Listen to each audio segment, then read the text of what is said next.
Hi friends, we're back for our last chapter. If you remember in chapter 11, the last chapter we read, Henry finally found someone who had a cure for chocolate fever, which was two things: vanilla pills and knowing that you can't have everything you want all the time. So just eating less chocolate was going to help him. And let's see, we're going to go on to chapter 12 now, the lesson learned. "Hey, sleepyhead," said Mrs. Green, shaking Henry's shoulder ever so gently. "Are you going to sleep forever?"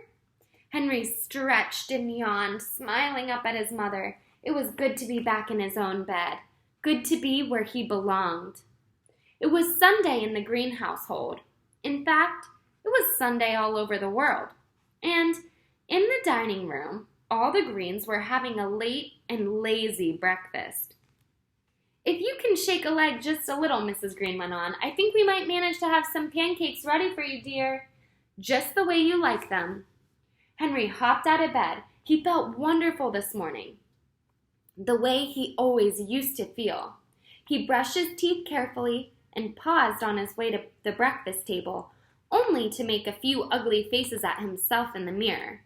With all those big brown spots gone, forever he hoped, he didn't look half bad, except when he crossed his eyes. There was a big greeting for Henry when he sat down at the table. Elizabeth, who was wearing her special blue dressing gown, even kissed him, and Mark stopped eating long enough to stick out his hand and ruffle Henry's hair. "There is a lot of news for you today, Henry," Daddy Green said as Henry was drinking his orange juice. "The company that makes all those candy bars sent me a letter. They want to give you some kind of award for helping to foil that hijacking." "Really, Dad?" said Elizabeth. "That's super." "Yes, indeed," Henry's father went on. "It surely is. And Mac called just a few minutes ago. Wanted to know if we could go over to his house tomorrow to have dinner with his family." "Could we, Dad?" asked Henry. "Gee, that's swell."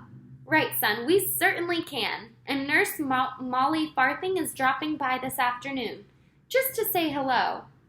And there's even more news."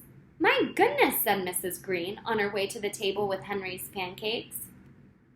Everything seems to happen at once to our Henry. Dr. Fargo wants to see you after school on Monday."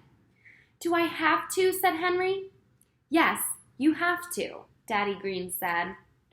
"Okay," said Henry, although he didn't like it. "He's a good doctor, dear," Henry's mother said, "and if you like, I'll go with you. Now here's your pancakes," she said, as she placed a steaming stack before Henry.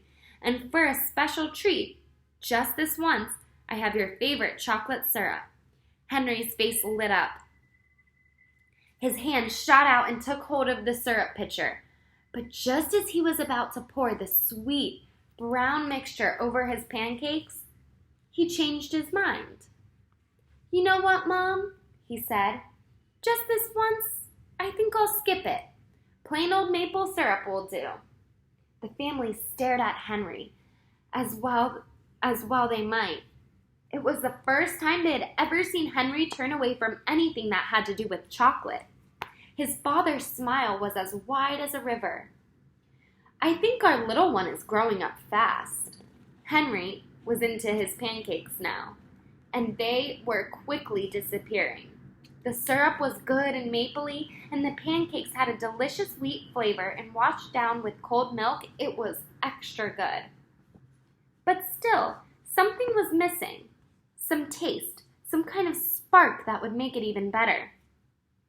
There was a small can of cinnamon on the table, which Elizabeth sometimes used on her toast. Henry wondered how cinnamon would taste on what was left of his stack of pancakes. He reached out the canister and sprinkled just a little bit of cinnamon on his plate. Then he tasted it.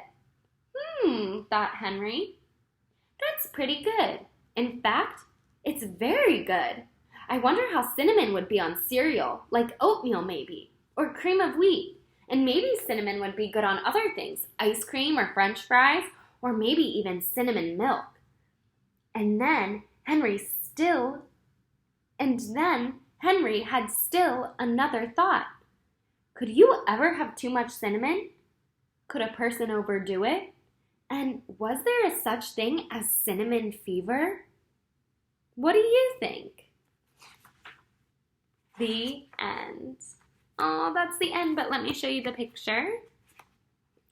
What do you think? Will Henry get cinnamon fever now? And there's the picture of him thinking about all the things with cinnamon. Hope you enjoyed this book, and thanks for reading along with me.